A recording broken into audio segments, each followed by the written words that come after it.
नमस्कार मित्रों, मैं कृष्णकांत तिवारी पुनः एक बार आपकी अपनी कक्षा के सक्सेस अब आपके अपने परिवार में स्वागत करता हूं मित्रों। और जैसा कि मैंने आपको बताया था, अपन बीटीसी सेकंड सेमेस्टर के द्वितीय प्रश्न पत्र के और लगभग जो हमारा 75% सिलेबस वो खत्म हो चुका है। एक आपका 12वां चैप्टर और प्रोफेसर यशपाल समिति इसके बाद बचेगी। तो प्रोफेसर यशपाल समिति जो 12वां चैप्टर है मित्रों, अपना 12वां चैप्टर बहुत इंपॉर्टेंट है क्योंकि अपने 12वें चैप्टर है मित्रों सिलेबस बहुत अच्छा है। हमें ऑपरेशन ब्लैक बोर्ड पढ़ना है, उसमें अपन को पी मोस्ट पढ़ना है, आपको SOPT पढ़ना है, DEP पढ़ना है, स्कूल रेडनेस प्रोग्राम पढ़ना है, BEP चलना है, स्कूल चलो अभियान, कस्तूरबा गांधी। देखो इतने सारे टॉपिक आपके रखे हैं। ये सारे टॉपिक पर आपको 10-10 मिनट के लगभग 8 वीडियो मिलेंगे मित्रों। और इतना ध्यान रखना, जो आपका 12वां चैप्टर है उसमें सबसे अधिक पूछा जाता है। और 12वां चैप्टर आपको सैटरडे संडे 2 दिन में कंप्लीट करवा दिया जाएगा। लगातार आपको 3-3 4-4 वीडियो मिलेंगी। दोनों दिन में फ्री रहूँगा। उसके पहले हमने आपको कल पढ़ाया, कल का वीडियो थोड़ा समस्या थी, अब उस समस्या को दूर किया गया है मित्रों। सब ग्रामीण क्षेत्र से सब ऑर्गेनाइज करना पड़ता है, तो आप लोग थोड़ा कोऑपरेट करिए अपने भाई के साथ। अब चलते हैं अपन संशोधित राष्ट्रीय शिक्षा नीति 1992।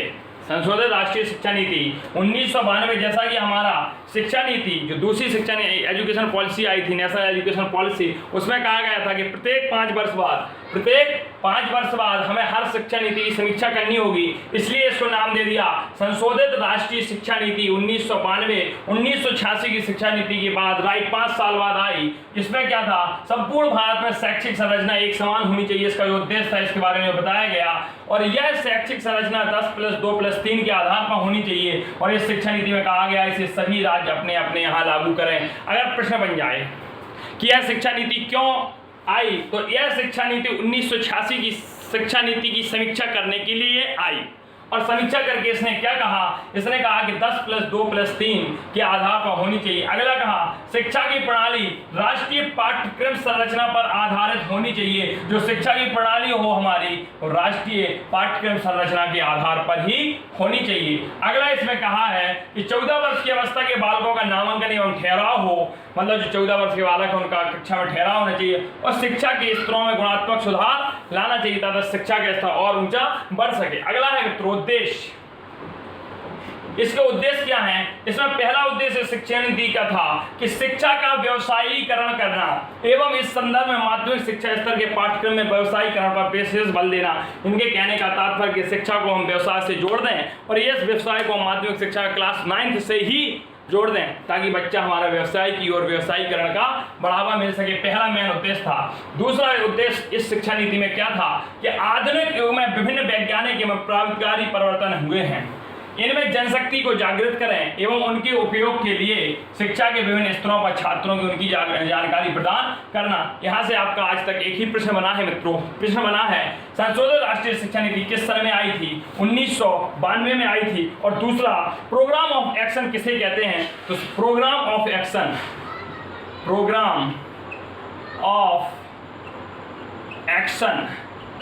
प्रोग्राम ऑफ एक्शन इसी नीति को कहा जाता है मित्रों। अगला है हमारा जनार्दन रेड्डी समिति, ये मोस्ट इंपॉर्टेंट है।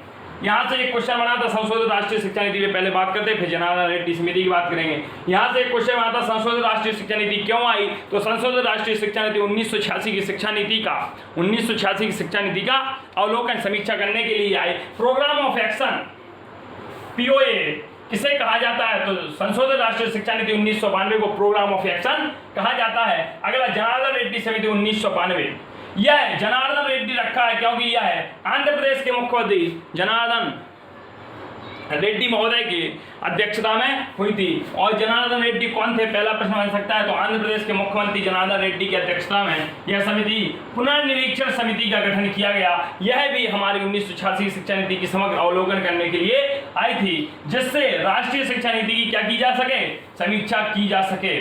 और इन्होंने इसकी समीक्षा करके 7 मई 1992 को संसद के समक्ष प्रस्तुत कर दिया था। और इसे कार्यान्वयन कार्यक्रम 1992 कहा गया। इसे क्या कहा गया, कार्यान्वयन कार्यक्रम 1992 कहा गया। मित्रों आपको जिस टॉपिक में समस्या है आप मेरे टेलीग्राम चैनल पर जुड़ सकते हैं, आप कमेंट बॉक्स में बता सकते हैं। और यदि ज़्यादा समस्या है तो आप कमेंट बॉक्स में अपना कॉन्टैक्ट नंबर लिख के मैं आपसे खुद कांटेक्ट कर लूँगा। अगला, किसी भी विषय में आपकी कोई भी समस्या हो, आपका द्वितीय सेमेस्टर कराने की जिम्मेदारी आपके अपने भाई ने ले रखी है। बस आपका प्यार और स्नेह मिलता रहे, लाइक शेयर और नए नए मित्रों को जोड़ते हैं सब्सक्राइब के माध्यम से। अगला है जिसे कार्यान्वयन कार्यक्रम 1992 कहा जाता है। अगला, इन्होंने कहा कि नवोदय विद्यालय जारी रखे जाए तथा प्रत्येक जनपद में एक नवोदय विद्यालय की स्थापना की जाए। जनार्दन रेड्डी समिति का सबसे प्रमुख और इम्पोर्टेंट पॉइंट, इन्होंने कहा कि जैसे नवोदय विद्यालय चल रहे हैं उनको चलने दिया जाए, उसके साथ साथ प्रत्येक जनपद में एक नवोदय विद्यालय की क्या करवा दी जाए मित्रों, स्थापना करवा दी जाए। इन्होंने कहा कि आंगनबाड़ी कार्यक्रम को और अधिक मजबूत बनाओ, भाई आंगनबाड़ी बच्चों को और सिखाओ, और जिला स्तर पर शिक्षा परिषदों की स्थापना भी इन्होंने कहा कि की जाए। इतना हमारा जनार्दन रेड्डी समिति ने कहा था मित्रों। वीडियो अंत तक देखना, मैं आपको 5 और 6 धमाकेदार क्वेश्चन लाने वाला हूं, आपकी बुद्धि हिला देगा। अगला देखते हैं, इस कार्यक्रम को 23 खंडों में बांटा गया और इसके बाद आपको 2-3 दिन जैसे ही खत्म होती है लगातार प्रश्नों की श्रृंखला और उत्तरों के साथ साथ अच्छे बढ़िया 20-20, 25-25 मिनट का वीडियो आपको दूंगा जिससे आप लोग तैयारी पूरी कर सकें। इस कार्यक्रम को 23 खंडों में विभक्त किया गया और इसकी 23 बातें कौन थी मित्रों, इन बातों को हम सुन लेते हैं। पहला, इन्होंने कहा था कि नारी समानता के लिए शिक्षा हो। पहला पॉइंट जनार्दन रेड्डी का था जो इन्होंने 23 खंड किए थे कि नारी समानता के लिए शिक्षा। पूछा जा सकता है कि जो जनार्दन रेड्डी समिति आई उसे कितने खंडों में विभक्त किया गया, तो 23 खंडों में विभक्त थी। दूसरा, इन्होंने कहा अनुसूचित जाति एवं जनजाति तथा पिछड़े वर्गों की शिक्षा, अल्पसंख्यकों की शिक्षा। मित्रों, यदि यहाँ समझ में नहीं आया कर तो आप एक बार फोटो को देखो जो हम टेलीग्राम चैनल पर अपलोड करते हैं, उसको लिख लो नोट में, फिर जब मैं पढ़ा रहा हूँ तो आप वॉइस को सुने और समझते जाएं, एक तो आपको क्लियर दिखेगा। अल्पसंख्यकों की शिक्षा। अगला है विकलांगों की शिक्षा, विकलांगों की शिक्षा की बात की। अगला है प्रौढ़ एवं सतत शिक्षा, प्रौढ़ों की बात की। पूर्व बाल्यकाल परिचर्चा एवं शिक्षा। अगला है प्रारंभिक शिक्षा, माध्यमिक शिक्षा, नवोदय शिक्षा। देखो इन्होंने कहा मेन पॉइंट ही था कि नवोदय विद्यालय की योजना जारी रखी जाए। अगला व्यावसायिक शिक्षा। अगला उच्च शिक्षा के बारे में बात की इन्होंने, मुक्त शिक्षा के बारे में बात की, तकनीक एवं प्रबंध शिक्षा के बारे में भी बात की, अनुसंधान एवं विकास के बारे में भी बात की, मूल्यांकन प्रक्रिया एवं परीक्षा के सुधार में भी बात की इन्होंने, सांस्कृतिक परिक्षेप के बारे में भी कहा, भाषाओं के विकास के बारे में भी जनार्दन रेड्डी समिति ने जोर दिया, जनसंचार एवं शैक्षिक तकनीक के बारे में भी बताया इन्होंने, खेल शारीरिक शिक्षा एवं युवा पर भी इन्होंने जोर दिया। अगला अध्यापक एवं उनका प्रशिक्षण भी इन्होंने कहा कि करवाया जाए, शिक्षा का प्रबंधन करवाया जाए, ग्रामीण विश्वविद्यालय एवं संस्थान और उपाधि की रोजगार से विलगत, उपाधि को रोजगार से अलग कर दिया जाए एवं मानव शक्ति का नियोजन हो सके। ये हमारी जनार्दन रेड्डी समिति थी। ये मित्रों आज का हो गया। अब मैं आपसे कुछ प्रश्न पूछूंगा और आप उनको लिखते जाएं और वह प्रश्न आपके 2-3 मिनट चलेंगे, आप उन्हें लिखें, बहुत इंपॉर्टेंट क्वेश्चन है। पहला, नवोदय विद्यालय स्थापना का कार्यक्रम कब से स्टार्ट किया गया मित्रों, तो नवोदय विद्यालय स्थापना का कार्यक्रम हमारा राष्ट्रीय शिक्षा नीति 1986 से स्टार्ट हुआ। कल का पॉइंट छूटा हुआ है।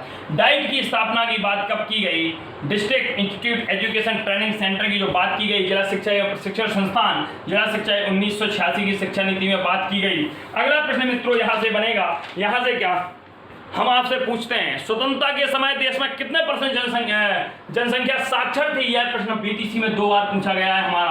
बीटीसी में स्वतंत्रता के समय कितने % जनसंख्या साक्षर थी, तो 14% साक्षर थी। कितने % थी मित्रों, 14%। अगला, शिक्षा को मौलिक अधिकार कब बनाया गया। प्रश्न सुनना, शिक्षा को मौलिक अधिकार कब बनाया गया, इसका आंसर आप लोग सोचें, मैं बताता हूँ।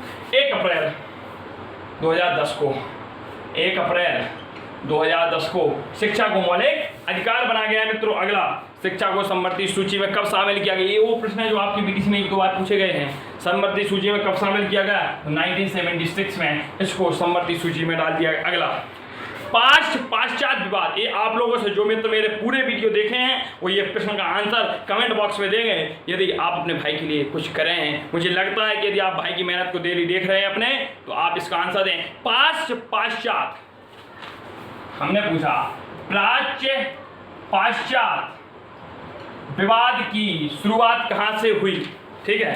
प्राच्य पाश्चात्य विवाद का जन्म कहाँ से हुआ, इसका आधार देना है। गोपाल कृष्ण गोखले का जो विधेयक आया था निःशुल्क शिक्षा एवं अनिवार्य, गोपाल कृष्ण गोखले का विधेयक आया था 16 मार्च 1911 में। इन्होंने सबसे पहले निःशुल्क और अनिवार्य शिक्षा की बात ब्रिटिश सरकार के सामने रखी थी। कब रखी थी? 16 मार्च 1911 में इन्होंने अपनी बात रखी थी। अगला मित्रों, हंटर कमीशन के समक्ष प्राथमिक शिक्षा को अनिवार्य एवं निःशुल्क बनाने का मांग किसने रखी थी? प्रस्ताव हंटर कमीशन के सामने प्राथमिक शिक्षा को निःशुल्क और अनिवार्य बनाने की मांग किसने रखी थी? तो दादा भाई नौरोजी ने हंटर कमीशन के सामने प्राथमिक शिक्षा को निःशुल्क एवं अनिवार्य रखने की बात की थी। मित्रों, ये आज क्या हमारा सेशन यहाँ खत्म होता है। और ध्यान देना, प्राच्य पाश्चात्य विवाद कब से स्टार्ट हुआ, इस पर हमें गौर करना है। मित्रों, वीडियो यदि अच्छा लगे तो आप शेयर जरूर करें और इंग्लिश का वीडियो आपको 1-2 दिन में मिलना स्टार्ट हो जाएगा। बहुत बहुत धन्यवाद मित्रों।